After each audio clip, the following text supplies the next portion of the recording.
Sa araw na ito, hindi lang ginugunita ng mga kaanib sa Iglesia ni Cristo ang kaarawan ng kapatid na Eduardo V. Manalo, kundi maging sa taong ito ay ang ika-15 taon ng kanyang pangunguna bilang executive minister at hayag na hayag ang patnubay ng Panginoong Diyos.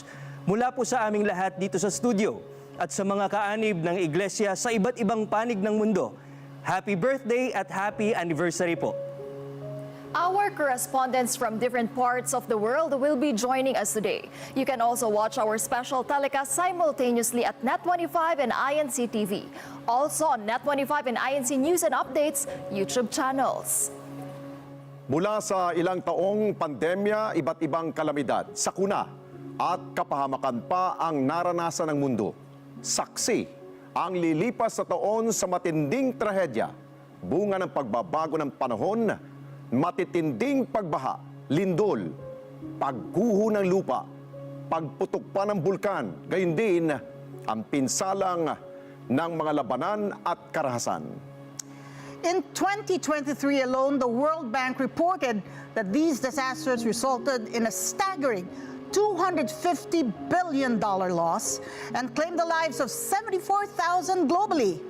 76% of the economic losses was due to severe regional storms. Hindi pa kasama sa ulat ang kalugihang dulot ng iba't ibang digmaan at karahasan. Sa latest Global Peace Index na inilathala, iniulat ng Institute for Economics and Peace na pumalo sa $19.1 trillion ang economic impact ng mga karahasan nito lamang 2023.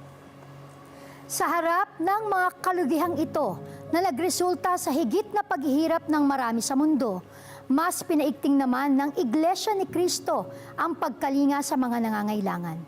Sa pamamagitan po yan ng Lingap sa Mamamayan o Care for Humanity program. Members of the Iglesia ni Cristo around the world gathered to extend help to those in need, providing them with the essentials they need to cope with life's challenges. Anumang kalamidad, pandemya, kahirapan at iba pang alalahanin, laging nariyan ang lingap sa mamamayan bilang pagsunod sa utos ng Diyos na ibigin ang kapwa. Samahan niyo kami sa ating special coverage ng Worldwide Lingap sa Mamamayan.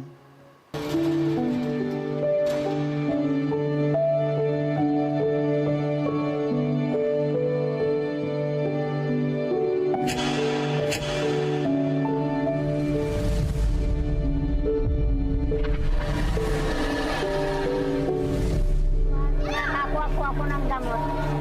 Nagigilas po yung mga pamilya ko ng tulong ng lingap. Tumatakbo tayo, tumutulong. Sa panahon po ng mga kalamidad, lalo na po itong mga nakarambagyo nung Sa FYM Foundation. Maraming salamat po sa kapatid po na Eduardo V. Manalo sa tulong sa amin at saka sa FYM Foundation. Maraming pong salamat.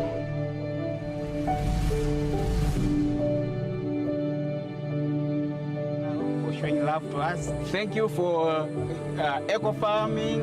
Thank you for care for humanity.